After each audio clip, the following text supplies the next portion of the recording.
Assalamualaikum warahmatullahi wabarakatuh. Bismillahirrahmanirrahim. Alhamdulillahirabbil alamin wa bihi nasta'in ala umuri dunya waddin. Wassalatu wassalamu ala sayyidina Muhammadin sayyidil mursalin wa ala alihi wa sahbihi ajmain. Amma ba'du. Rabbi shrah li sadri wa yassir li amri wa hlul 'uqdatam min lisani yafqahu qawli. Allahumma arinal haqqa haqqan warzuqna ittiba'ah wa arinal batila batilan warzuqna ijtinabah. Yang saya hormati rekan-rekan sekalian, alhamdulillah pada siang hari ini kita dapat berkumpul lagi di sini dalam rangka kita mengkaji kitab Misbahuz Zulam. Pada siang hari ini akan kita lanjutkan lagi bacaan kita, menyambung bacaan pada hari Sabtu yang lalu. Ya, baca. Bismillahirrahmanirrahim. Qala al-musannifu wa an Abi Hurairah radhiyallahu anhu qala sajadna ma'a Rasulillahi sallallahu alaihi wasallam fi idza sama'un syaqqat wa iqra bismi rabbikal ladzi khalaq, rawahu Muslimun. Dan diriwayatkan daripada Abu Hurairah radhiyallahu taala anhu, ia berkata, dulu kami pernah sujud tilawah bersama Rasulullah sallallahu alaihi wasallam di dalam surah Idza Sama'un Syaqqat dan surah Iqra bismi rabbikal ladzi khalaq, meriwayatkannya oleh Imam Muslim. Iya. Terus Pak. Qala syarihu ikhtalafal ulama'u fi sujudi tilawati. Berkata oleh penyarah, para ulama berbeda pendapat pada sujud tilawah. Fa'anil imami Abi Hanifata wa Ahmada fi riwayatin anhu annahu yajibu. Dan menurut Imam Abu Hanifah dan Imam Ahmad pada riwayat tersebut bahwasanya sujud tilawah wajib. Wa an Syafi'i wa Malikin wa Ahmada fi riwayatin anhu annahu yusannu. Dan menurut Imam Syafi'i dan Imam Malik dan Imam Ahmad pada riwayat tersebut bahwasanya sujud tilawah itu sunnah. Wa ala kullin minhuma bayasbutu alal qari'i wal mustami'i. Dan secara keseluruhan daripada keduanya maka tetaplah di atas orang yang membaca dan orang yang mendengar sujud sahwi. Ya, jadi kita udah mulai masuk ke masalah sujud tilawah. Sujud tilawah di sini diikhtilafkan hukumnya. Nah, dalam mazhab Syafi'i, sujud tilawah itu sunnah. Ya. Umar bin Khattab pada waktu dia jadi khalifah pernah dia khotib tuh. Nah, dia baca ayat tilawah. Lagi khotib, dia turun, dia sujud. Nah, di kesempatan Jumat yang lain dia khotib, dibaca lagi ayat tilawah. Dia kagak sujud. Nah, bisa dikasih keterangan tuh ke masyarakat, sujud tilawah ini kagak wajib gitu. Jadi kalau yang mau silakan sujud, kalau yang enggak ya enggak apa-apa, enggak sujud gitu ya. Jadi di sini dipakai itu dari Imam Syafi'i bahwa sujud tilawah itu kagak wajib. Dan yang terkena dampak daripada sujud tilawah itu adalah qori dan mustami. Nah, jadi yang baca dan yang mustami, tidak termasuk sami. Jadi ada mustami, ada sami ya. Kalau sami ini kita lagi jalan nih naik motor, ya dengar suara orang stertoa ini baca sujud tilawah, kita kagak sunat tilawah tuh, karena itu kita sami dengarnya nggak sengaja begitu loh. Tapi kalau mustami itu emang dia lagi sengaja dengerin orang lagi baca Quran tuh, nah, itu namanya mustami ya. Jadi yang kena tuh qori mustami. Tapi kalau sami ya orang yang dengerin tapi kagak sengaja, nah, dia nggak harus sujud tilawah. Nggak tahu kalau orang nyetel naik mobil tapi nyetelnya murotal tuh. Terus sami pe mustami tuh kalau gitu. Nah, kan dia mau nyetel murotal. Murotal acak, tahu surutnya. Tahu ada sujud saja ada. Iya. Maksudnya dia tuh hitungannya dia mustami apa sami kalau gitu. Dikatain mustami dia cuma sekedar buat nyetel nemenin nyetir mobil doang ya. Mendingan jangan sih harusnya nyetir mobil nyetel Quran, kalau cuman buat sambilan doang ya mendingan jangan harusnya mah ya. Iya. Ya daripada ngapa-ngapain mendingan nyetel Quran nih ya, daripada akhirnya Pak Quran ya. Terus Waqtalafal ulama'u aidan fi adadi sajadati tilawati, dan para ulama berbeda pendapat juga pada bilangan sujud tilawah. Fa mazhabu Syafi'i radhiyallahu anhu wa ta'ifatun annaha arba'a asyarata sajadatan sintani fil haji wa salasun fil najmi wal insyiqaqi waqra. Maka mazhab Imam Syafi'i radhiyallahu ta'ala anhu dan segolongan ulama bahwasanya ada 14 sujud, 2 di surah Al-Haji dan 3 di surah An-Najm dan Al-Insyiqaq dan Iqra. Wa tis'un fil a'rafi wa ra'di wan nahli wal isra'i wa maryama wal furqani wan namli wa alif lam tanzil wa fussilat, dan 9 di surah Al-A'raf dan surah Ar-Ra'du dan surah An-Nahl dan surah Al-Isra dan surah Maryam dan surah Al-Furqan dan surah An-Naml dan surah Alif Lam Tanzil dan surah Fussilat. Wa mahaluha ma'rufatun, dan tempat-tempatnya itu sudah diketahui. Ya, jadi yang awal itu disebutin duluan tuh yang 2 dalam surah Al-Hajj. Ya kan, kok kenapa nggak digabung aja yang di bawah? Nanti yang di atas tuh diikhtilafin tuh. Nah, kayak di soal haji itu ada yang bilang 1, ada yang bilang berapa? 2. Dia bilang 2, tapi kata mazhab Syafi'i dihitung dua-duanya ayat sajadah. Ya. Nah, terus yang salasun, an-najm, insyiqaq, mi'ikro itu termasuk surah-surah mufassal. Nah, ini diikhtilafin juga nih, ya, ayat sajadah yang ada di surah mufassal. Karena dalam mazhab lain ada yang bilang tuh dinasah, ya. Nah, tapi sih dalam mazhab Syafi'i dia tetap ngitung nih yang ada najm, insyiqaq, ami iqra. Jadi di surah mufassal cuma ada 3 ini nih, 3 surah dalam 3 surah itu tuh ayat as-sajdah. Nah, selebihnya di bawahnya 9, nah ini yang disepakatin dah gitu istilahnya. Terus fil a'rafi wa hiya awwalu sajdatin fil Qur'ani akiba akhiriha, dan di dalam surah Al-A'raf yaitu awal sujud di dalam Quran yang mengiringi akhirnya. Iya, berarti adanya di ayat terakhir, ya, walahu yasjudun, dari ayat terakhir adanya. Terus wa fir ra'di akiba wal asal, dan di dalam surah Ar-Ra'du yang mengiringi ayat wal asal. Wa fin nahli akiba yu'marun alal asahi, dan di dalam surah An-Nahl yang mengiringi ayat yu'marun di atas pendapat yang paling sahih. Wa fil Isra'i akiba khusu'an, dan di dalam surah Al-Isra yang mengiringi lafaz khusu'an. Wa fi Maryama akiba wa bukiyan, dan di dalam surah Maryam yang mengiringi ayat wa bukiyan.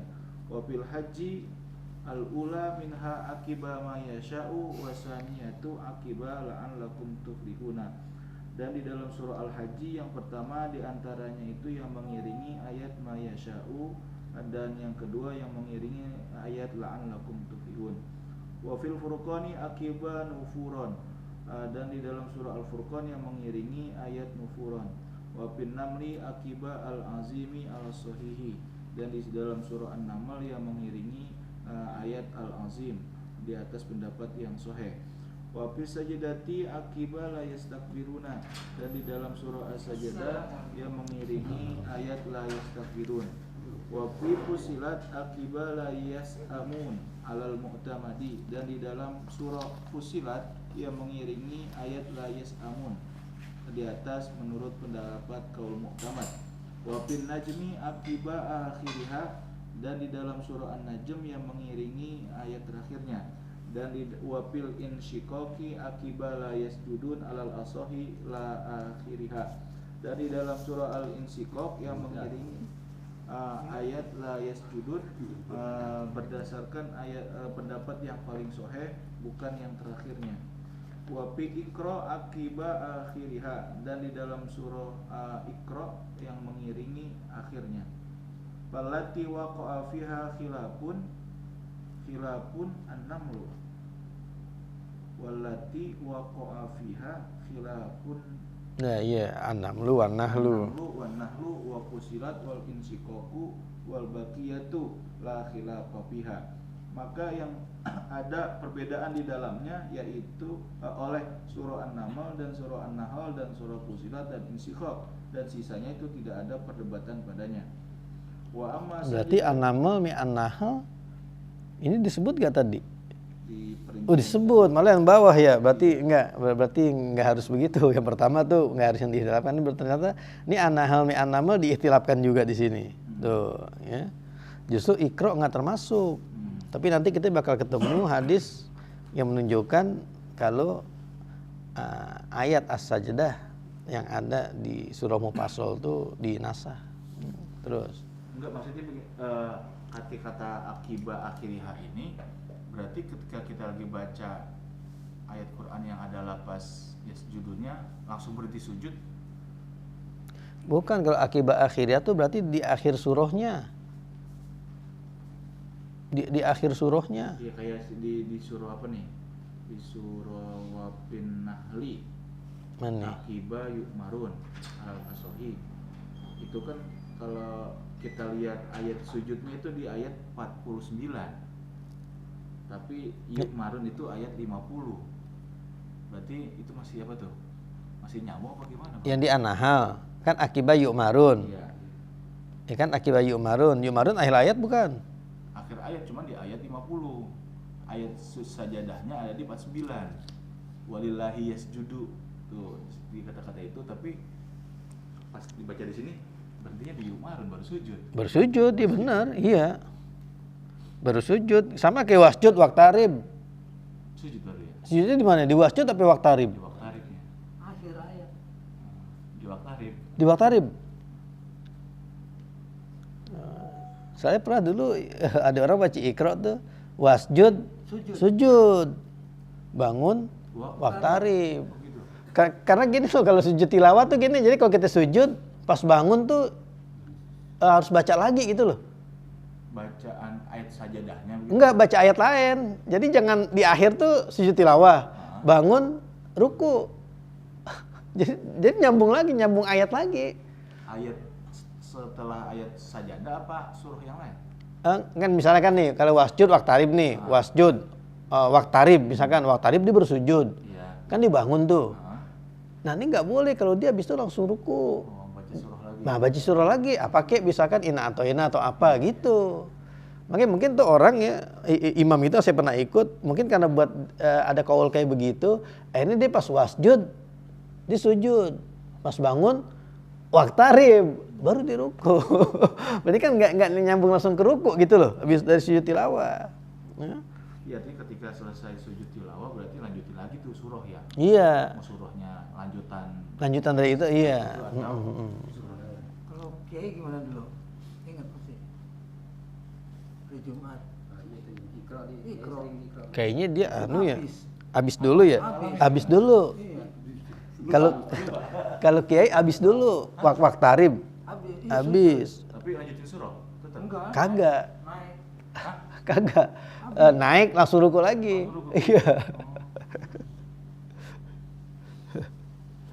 Udah, berarti kan ini yang tadi kata-kata Fafil a'rafi wa hiya awalu sajadatin fil Qur'ani akibah akhiriha, itu kan kapan waktu sujudnya Bang Haji ya? Bukan akibah akhirat tuh berarti adanya itu di ayat paling terakhir. Makanya ini nggak pakai disebutin ayatnya apa coba dah. Yang ada akibah akhirnya pasti nggak sebutin, coba lihat. Karena tuh berarti adanya ini wapin najmi akibah akhiriha.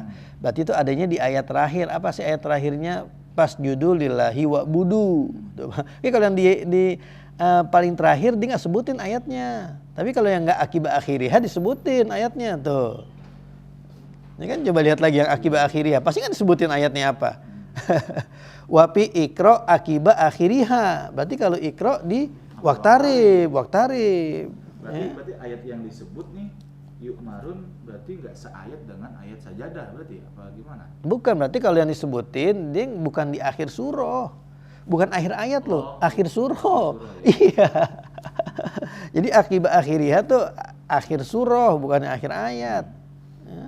Tapi kalau yang ini bukia la'alakum tuflihun, ya ini kemungkinan akhir ayat lah. Ya la'alakum tuflihun tuh. Yang di Al-Hajj asaniyatu akibah la'alakum tuflihun itu kan. Sih baru lihat di surah An-Nahl doang tuh. Saya baru cek surah An-Nahl, yuk marun ternyata ayat 50. 50. Ayat sajadahnya di 49, walillahi yasjudu. Bukan ayat sajadahnya, perintah sujudnya. Iya, ada kata-kata walillahi yasjudu. Iya. Sebenarnya ki wasjud waktarib. Waktarib sujudnya di waktaribnya. Kata-kata sujudnya di mana? Gitu. Tapi kan 2 ayat itu kan lumayan panjang juga, Bang. Iya. Ada yang mengatakan Kalau itu sajada wajhiya lillahi. Itu bacaannya.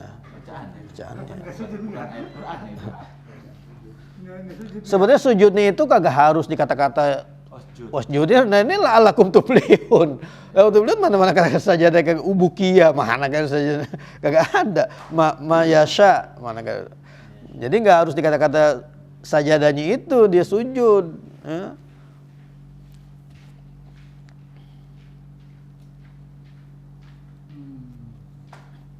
Berarti kan ini kan kiai naruh begini ngasih tahu aturan.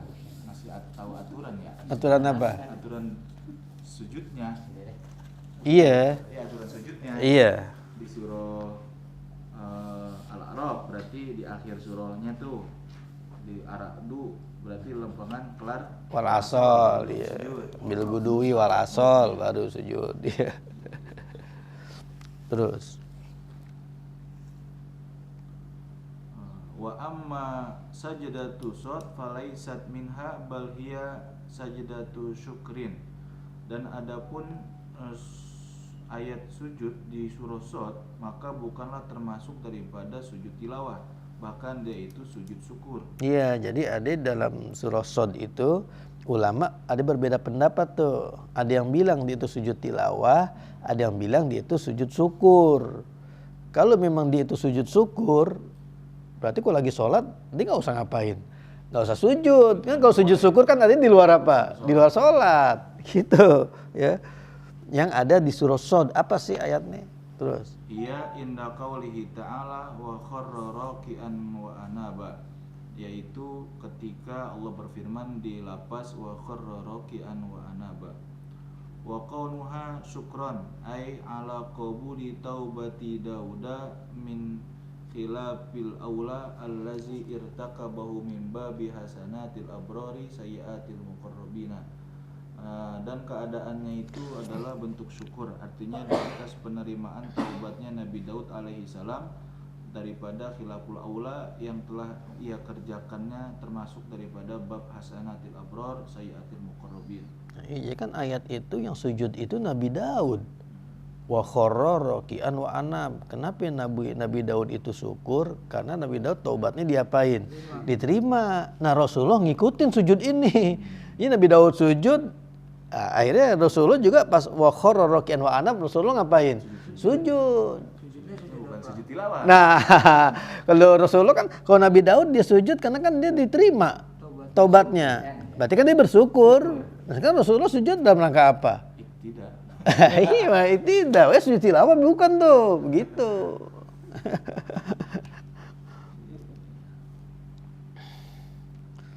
Nanti sini Nabi Daud taubat karena dia bikin kesalahan. Nah, kesalahan ini diterima oleh Allah.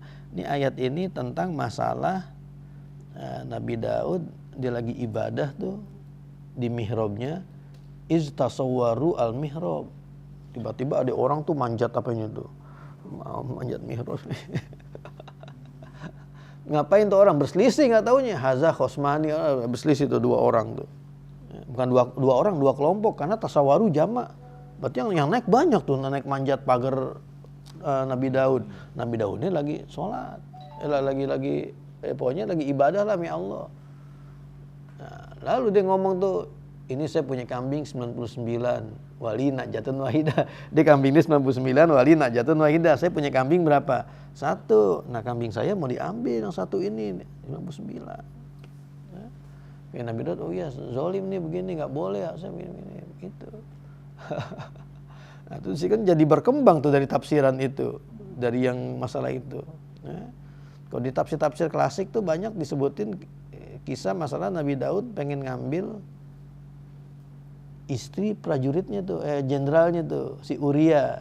Ya, Nabi Daud suka. Nabi Daud istrinya 99. Nah ini dia pengen diambil nih istrinya.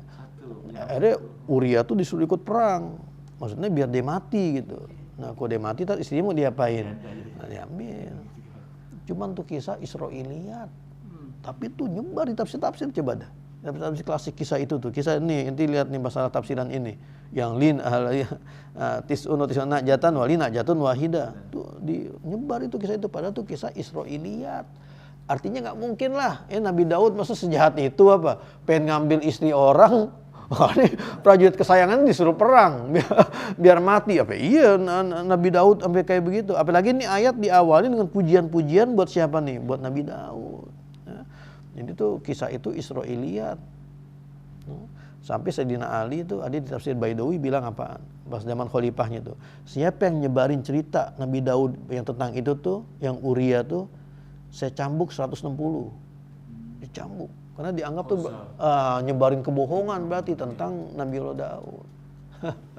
Tapi ya karena tuh ada tafsir-tafsir, itu cerita emang berkembang aja. Kadang-kadang orang ceritain itu tentang Nabi Daud. Padahal tuh Israiliyat. Ya. Jadi emang kisahnya tuh aneh tuh. Yang di Quran juga tuh ulama-ulama tafsir tuh ikhtilaf tuh. Kok bisa ada sekelompok orang tuh manjat temboknya Nabi Daud, mau ketemu Nabi Daud. Nah kan Nabi Daud raja. Kok semudah itu orang banyak gitu manjat. Makanya dia bilang itu malaikat tuh. Malaikat buat negur Nabi Daud, jangan ngambil istri orang gitu. Tuh gari-garinya tuh. Jadi orang bisa ngambil di situ. Ya. Jadi gini, Nabi Daud tuh punya kebiasaan. Dia tuh waktunya dibagi 3 dalam seminggu. Sepertiga buat kerajaan, sepertiga buat menghukumin rakyatnya tuh jadi hakim. Nah sepertiga lagi dia buat ibadah. Jadi dia kalau lagi ibadah nih dia nggak mau diganggu. Nah tuh mungkin orang udah kepepet banget masalah itu begitu loh. Ini dia nggak peduli. Ini Nabi Daud lagi bukan masalah pelayanan publik gitu loh. Dia lagi pengen buat ibadah sama Allah. Akhirnya karena dia udah kepepet masalahnya naik. Berselisih tuh. Masalah kambing 99, yang satu cuma punya 1, mau diambil. Nah, Nabi Daud hukumin salah nih yang punya 99. Coba kita pikir dah kasusnya dah. Masa kasus begitu pakai ke Nabi Daud, kita juga bisa nanganin begitu.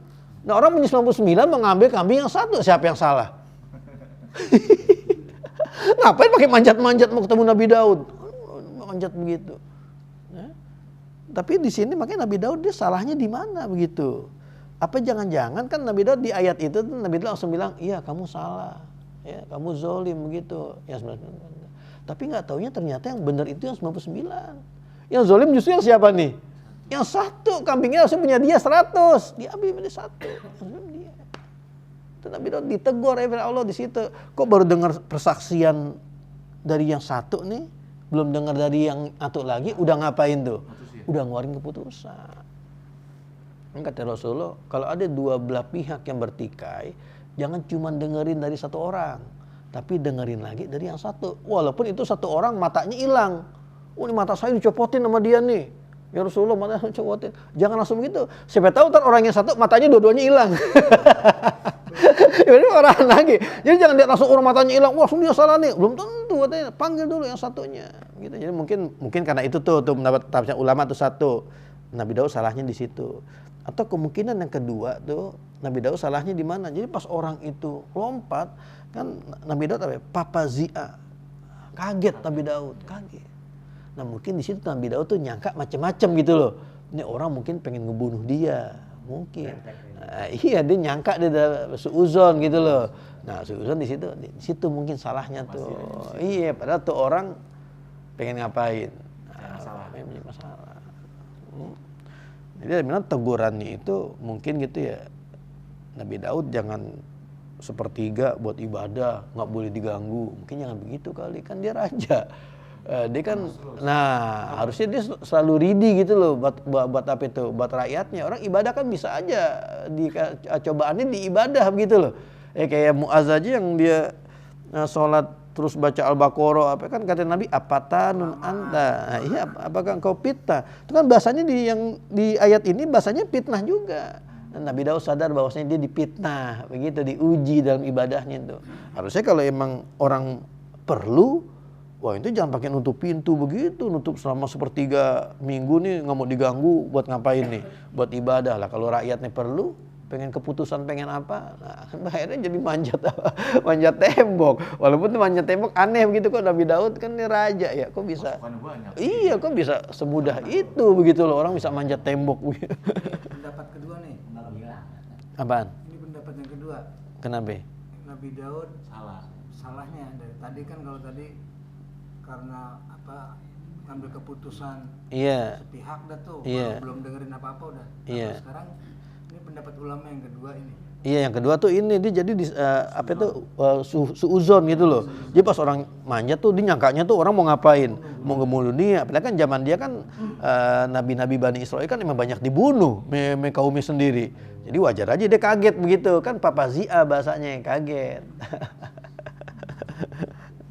Jadi yang pasti bukan yang itulah, bukan masalah jadi karena pengen ngambil istri, wah tuh kagak pantas gitu loh. Israeliat. Cuma sayangnya tuh beredar di kitab-kitab tafsir klasik tuh beredar begitu. Nah, terus. Wa qala Malikun radhiyallahu taala anhu hunna ihda asyrata sajdatan. Dan berkata oleh Imam Malik radhiyallahu taala anhu, itu semua ada di 11 ayat sajadah. Berarti di kita nih Imam Malik, Imam Syafi'i 14 tadi. Terus. Wa qala inna sajdatan najmi wa idza as-sama'u syaqqat wa qra bismi rabbika mansukhatun bi hadisi Ibnu Abbasin anna Nabiy sallallahu alaihi wasallam lam yasjud fi syai'in minal mufassali. Dan Imam Malik berkata juga, sesungguhnya ayat sajadah di dalam surah An-Najm dan di surah Idza as-sama'u syaqqat dan Iqra bismi rabbikal ladzi khalaq itu dinasakh dengan hadis Ibnu Abbas bahwasanya Nabi Muhammad sallallahu alaihi wasallam tidak sujud tilawah pada sesuatu daripada surah yang mufassal. Iya, 14 diambil 3, ya 11 sisanya. Berarti Imam Malik enggak ada mufassal. Ya, terus. Wa hadis Zaid bin Sabitin kama rawahu Muslimun, dan dinasakh juga dengan hadis Zaid bin Sabit sebagaimana meriwayatkannya oleh Imam Muslim. Berarti kuat juga ya dalilnya ya. Iya. Dua hadis. Iya. Terus. Wa qala Ahmadu wa Ibnu Suraihin min asy-Syafi'iyyati wa ta'ifatin hunna wa ta'ifatun hunna khamsa asyarata sajdatan. Dan berpendapat oleh Imam Ahmad dan Ibnu Suraih daripada golongan Syafi'i dan sekelompok ulama, ayat sajadah itu semuanya ada 15 ayat sajadah.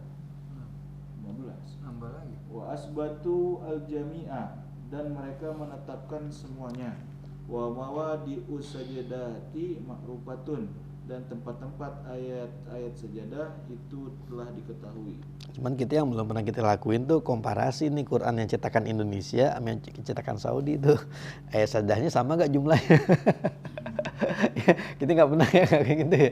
Nggak pernah merhatiin gitu ayat sajadah di yang cetakan Indonesia sama yang cetakan Saudi tuh, cetakan Arab. Kan biasanya ada di belakang itu indeks es saja tuh. Ya kalau gitu ke beta atu ya lama lah. Di indeks es saja itu kita lihat. Cuman di Quran Saudi kayaknya nggak ada ya.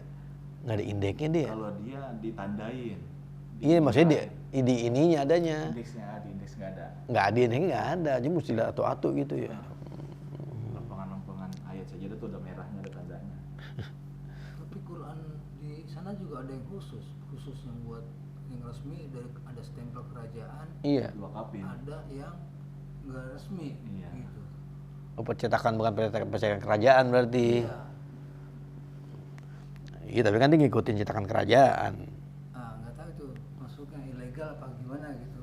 Apa yang takut di sini dikhawatirkan banyak yang kurang tambahan gitu. Nah sama aja di Indonesia juga ada cetakan Kemenak, ada yang bukan cetakan Kemenak, penerbit biasa. Tapi kan bebas dijualin. Iya, kalau di sana nggak bebas, ditangkap malah. Apa iya di toko-toko itu bukan kayaknya cetakan sendiri itu kan di toko-toko yang segede-gede gini tuh. Mana dari cetakan. Yang penting ada stempel. Kalau yang nggak ada stempelnya udah. Mungkin kalau ada stempelnya yang nggak boleh diperjualbelikan kali. Enggak, itu resmi yang dikeluarin dari kerajaan. Oh. Di Madinah ya kan. Makanya kalau di Indonesia kan kalau di penerbit lain tuh dia mesti ke badan mushaf tuh, tadi dikasih diperiksa tuh mau cetakannya, ini udah bagus nih, tak boleh nyebarin gitu. Bahkan di bandara ditahan itu, nggak bisa dibawa. Quran Indonesia. Iya, kalau ketahuan. Terus Berarti 15 ini nambahin apa Bang Haji? Apa yang dikurangin atau gimana dari yang 19?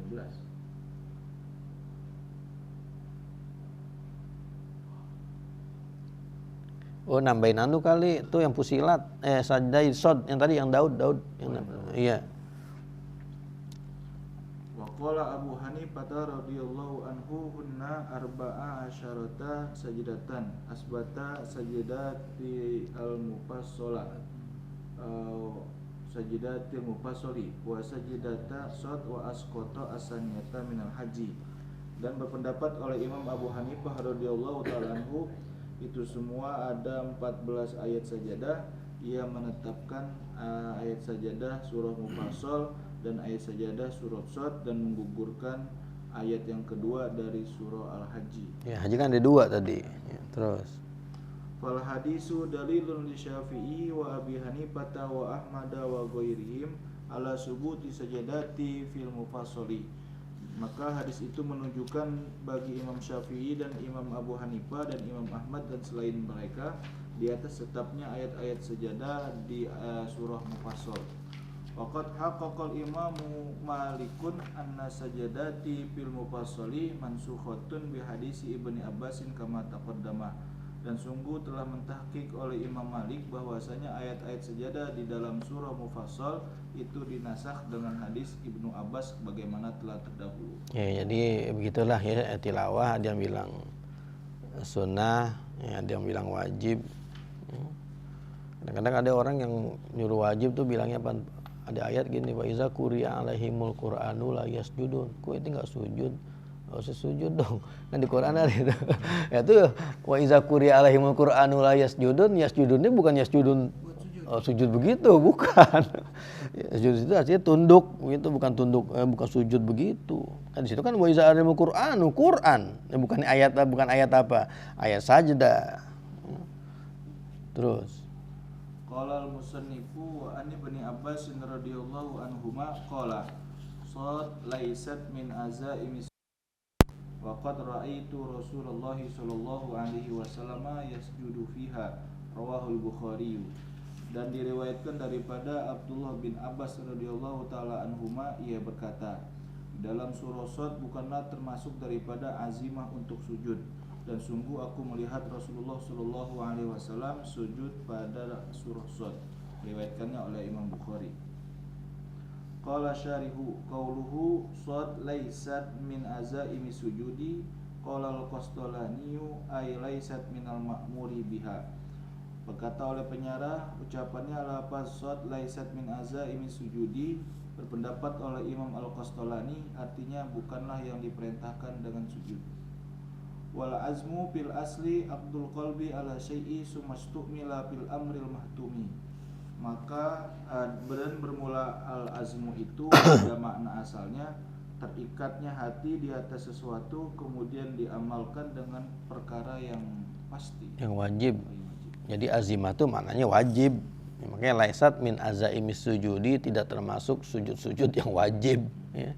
Jadi azimah ketika dia diitlak maknanya itu wajib maknanya. Terus wafil istilahi diddur rukhsati wa hiya ma sabata ala khilafid dalili li uzrin. Dan menurut istilah lawanan daripada rukhsah, maka azimah itu adalah sesuatu yang tetap di atas perbedaannya dalil karena uzur. Wa bi ibaratin ukhra huwa al-intiqalu minas su'ubati ila suhulati. Dan di ibarat yang lain azimah itu adalah berpindahnya daripada sesuatu yang susah kepada yang ringan, yang mudah.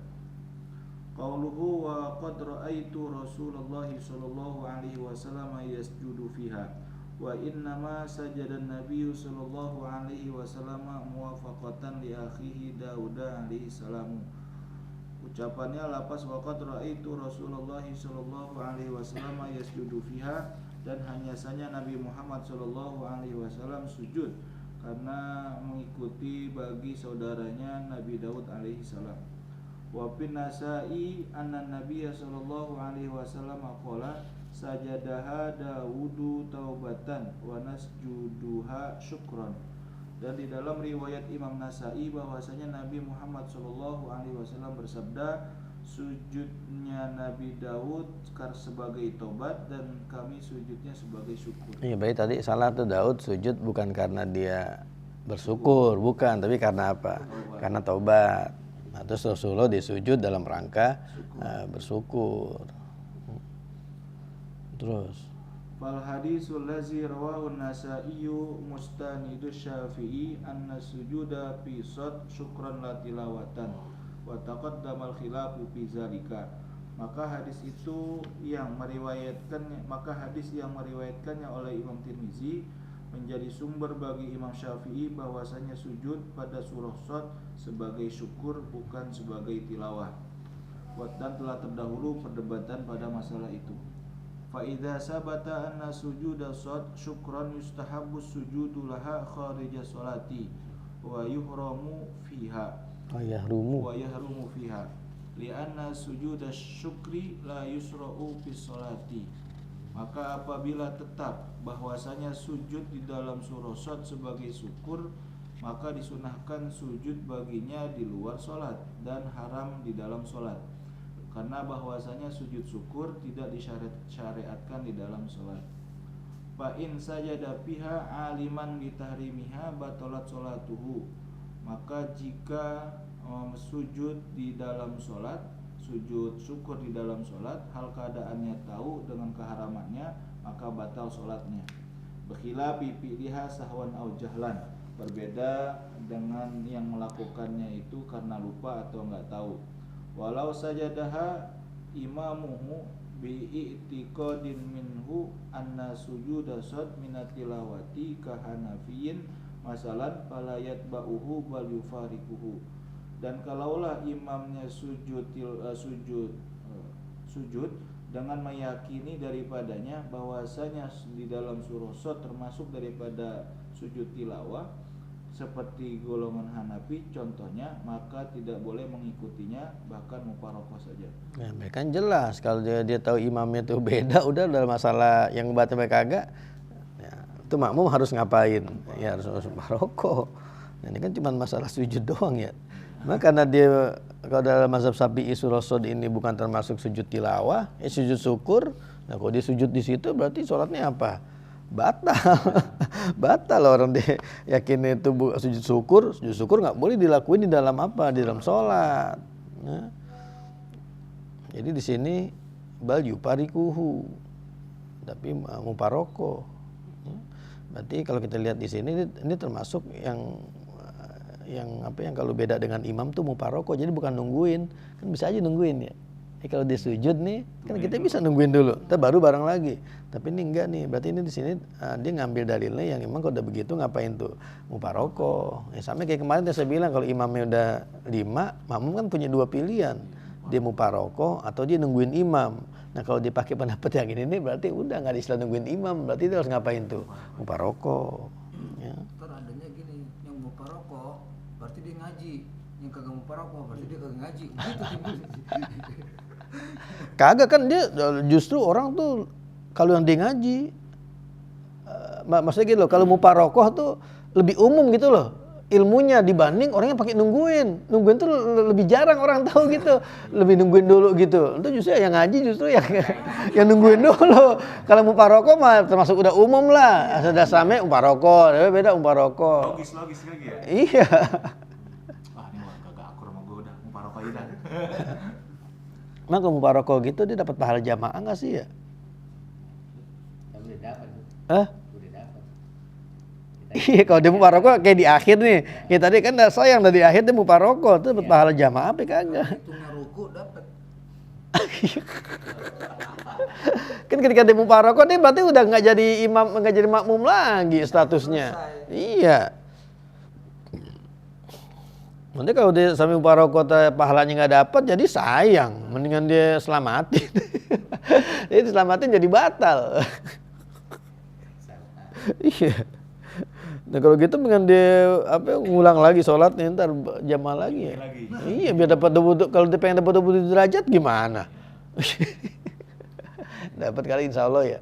Kan dia niatnya udah niat apa? Udah niatnya jamaah niatnya mah. Tapi di tengah jalan ya. Iya, mana tahu apa imamnya bakal ngaco begini kan dia kagak tahu. Terus Fa inna syartal qudwati alla ya'lama butlana sholati imamihi bi itiqadil ma'mumi. Maka sesungguhnya syarat mengikut bahwasanya bahwa ia tidak mengetahui kebatalan sholat imamnya dengan keyakinan si makmum. ya karena itu hal yang membatalkan. Kalau misalnya nggak ngebatalin nggak apa-apa kita ngikutin. Kalau nggak ngebatalin, tuh kayak misalkan orang nggak pakai kunut, ngikutin orang yang kunut walaupun dia diem aja begitu. Nah itu kan kunut nggak apa tuh, nggak ngebatalin. Nah itu nggak apa-apa. Ya. Walaupun sebetulnya kalau dia nggak ikut kunut, kalau imam kunut kan sama aja. Berarti dia ngapain? Berarti dia kunut juga. Ini kunut juga sebenarnya. Gimana imam kunut? Maksud dia walaupun dia diem aja begitu kan sama aja. Berarti dia kunut-kunut juga. Iya. Gimana imam kunut terus dia jadi nggak kunut? Nah kagak bisa. Nah kalau imamnya nggak kunut, kitanya kunut nggak sebagai makmum? Oh sih ngikutin imam harusnya. Nggak kunut. Nah sekarang kalau imamnya nggak sujud sahwi, kita sujud sahwi nggak? Nggak usah, ngapain? Imam nggak sujud sahwi nih, kita nggak sujud sahwi lagi. Terus Fa ini taqada butlana sholatil imami batalat sholatuhu. Maka jika ia meyakini kebatalan sholat si imam, maka batal juga sholatnya. Haza ma yata'allaku bi ahwalil qudwati. Inilah apa yang berkaitan dengan keadaan-keadaan ngikut. Wa illa faqad ruwiya min tariqi Mujahidin bi sanadihi ila Ibni Abbasin radhiyallahu anhu maqala nabiyukum mimman umira bi iktidaihim liqaulihi ta'ala wa bihudahu muqtadi. Dan jika tidak maka sungguh telah diriwayatkan daripada riwayat Mujahid dengan sanadnya sampai ke Abdullah bin Abbas radhiyallahu taala anhu, ia berkata, Nabi kalian itu adalah orang yang diperintahkan untuk mengikuti mereka karena firman Allah Subhanahu wa taala fa bihudahu muqtadi. Wal makna anna nabiyakum ma'murun bil iktida'i bihim. Maka pengertiannya bahwasanya nabi kalian itu diperintahkan dengan mengikuti mereka. ya mengikuti para rasul-rasul yang sebelumnya. Tentu saja dalam hal-hal yang diinformasikan kepada Allah. Ya kan nggak semua apa yang Rasul kerjain dulu Rasulullah dikasih tahu kan kagak. Yang dikasih tahu ya ikutin, yang nggak dikasih tahu ya berarti ya udah lo nggak ngasih tahu. Nah, Rasulullah karena didatangnya terakhir akhirnya kan jadi nyempurnain apanya tuh akhlaknya begitu. Innama bu'istu li utammima. Berarti Rasulullah tuh bukannya memperbaiki akhlak, sudah dia tuh menyempurnakan. Karena nabi-nabi dulu juga udah ngajarin akhlak gitu. Jadi bukan berarti nabi-nabi dulu tuh nggak ngajarin akhlak. Cuman Rasulullah tugasnya ngapain? Nyempurnain. Liutamima kan, liutamima makarimal akhlak. Berarti kan sebelumnya udah ada makarimal akhlak nggak? Udah ada, karena utamima makarimal. Berarti ya sebelumnya udah ada makarimal akhlak. Nabi tugasnya cuma tatmim, menyempurnakan. Tapi kalau ada yang balas berarti nabi-nabi terdahulu itu akhlaknya belum sempurna, akhlak terpuji belum sempurna. Kalau dibandingin sama Rasulullah, Oh gitu. iya, akhlak mereka udah makarim dong. Tetap mulia. Tetap mulia. Kalau dibanding Rasulullah. Iya begitu. Terus Fa antum ayyuhal ummatu aula bil iktida'i bihim. Maka kalian wahai sekalian umat lebih utama untuk mengikuti mereka. ini Nabi Musa tuh yang puasa Asyura, ya kan Rasulullah, ya kita lebih berhak lagi buat ngikutin apa? Buat ngikutin Nabi Musa, karena kan Nabi tahu tuh informasinya. Gitu. Terus Wa nuqtatu fil iktida'i bihim liyastakmila jami'a fadailihim al-jamilati wa khisalihim al-hamidati wa hiya nikmatun laysat wara'aha nikmatun aw fayajibu alaihi asyukru. Iya. Maka nuktah di dalam nuktah itu apa sih? Faedah. Oh, faedah. Dan faedah di dalam mengikuti nabi-nabi terdahulu agar menyempurnakan seluruh utama mereka yang bagus dan sifat-sifat mereka yang terpuji, dan itu adalah suatu nikmat yang tidak ada di belakangnya oleh nikmat yang lain, maka wajib di atasnya mensyukurinya. Nah ini kan berarti kalau di belakangan ya enaknya begitu, dia yang kurang-kurang dari yang terdahulu bisa diapain? Nah bisa disempurnain. Kutiba alaikumusiyam kama kutiba alal ladzina min qablikum. Ya kita enaknya yang kita umat belakangan di puasanya. Ya kita bisa tahu orang dulu puasanya begini-begini yang kurang ini. Nah kita bisa ngapain? Ya, bisa nyempurnain. Ya. Ya, orang lomba kok tampil belakangan kan enak. Iya, oh yang pertama begini nih, yang kedua oh begini, dia enak. Walaupun tambah beban, cakep-cakep mulu. Lagi cakep-cakep. Aduh tambah beban. Tapi seharusnya tuh dia enak gitu loh. Oh dia kurang di sini nih, dia kurang di sini, dia bisa evaluasi kalau tampil belakangan. Tapi kalau zaman Nabi ada kata zaman jahiliyah itu apa? Untuk masyarakatnya. Masyarakatnya. Iya. Tapi masyarakat Nabi itu walaupun dia tuh istilahnya jahiliyah bukan berarti dia semuanya tuh nggak ada makarimal akhlaknya. Ada juga nih makarimal akhlaknya gitu loh. Akhlak-akhlak terpuji yang peninggalan-peninggalan Nabi Ibrahim, Nabi Ismail yang mereka lakuin tuh masih ada. Ya.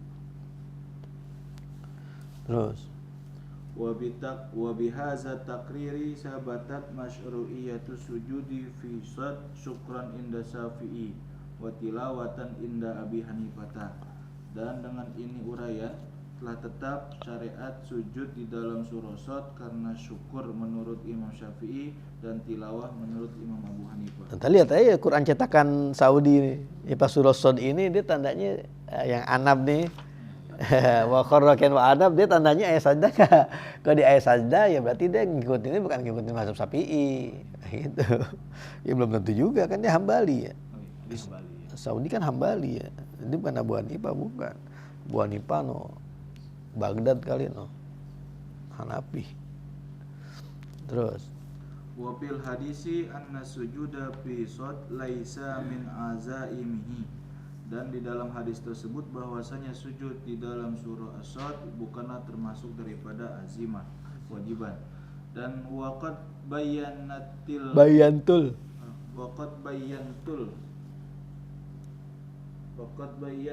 khilafa fi zalika. Dan sungguh telah aku menjelaskan perbedaan pendapat pada masalah demikian itu. ya jadi emang harusnya kalau kita pengen memahamin masalah sujud di surah Sad ini baca tafsiran yang tadi itu yang masalah Nabi Daud itu baru kita bisa nyambung gitu. Tapi kalau kita nggak baca itunya susah gitu nih. Terus Wa sabata anna Nabiy sallallahu alaihi wasallam sajada fiha qala ta'ala laqad kana lakum fi rasulillahi uswatun hasanah. Dan telah tetap bahwasanya Nabi Muhammad sallallahu alaihi wasallam sujud padanya firman Allah Subhanahu wa taala laqad kana lakum fi rasulillahi uswatun hasanah. jadi bukan berarti dalam mazhab Syafi'i yang Sad itu kita kagak sujud, bukan sujud juga. Cuma sujudnya sujud apa? Sujud syukur. Tapi pas lagi tilawah juga dong ya. Pas lagi baca ayat itu juga dong ya. Gimana tuh? Kalau kita itu sama Qori kali. Bukan berarti Sujud syukur itu lagi baca. Nah iya kan jadi tilawah juga ya. Terus langsung sujud. Iya. Berdiri lagi. Niatnya sujud syukur kali niatnya syukur berarti sujud syukur dan melangkah syukur begitu loh. Karena tahu bahwa ayat ini sujud syukur. Iya. Iya. Bukan sujud tilawah. Bukan. Dari mana syukurnya? Nah ini tadi tuh wan nuktatu. Nah itu di situ. Ya kan di situ berarti nikmatun laisat waro'aha nikmatun. Tapi saya jarang praktek. Iya. Baca aja udah. Jangankan surah Sad, yang surah-surah sujadah juga Saja. gas terus. Lewat aja. Qala al-musannifu wa anhu Di situ lah. Itu kaitannya nanti hadis yang setelahnya soal itu. Sujud di surah An-Najm. Wallahu a'lam. Assalamualaikum warahmatullahi wabarakatuh.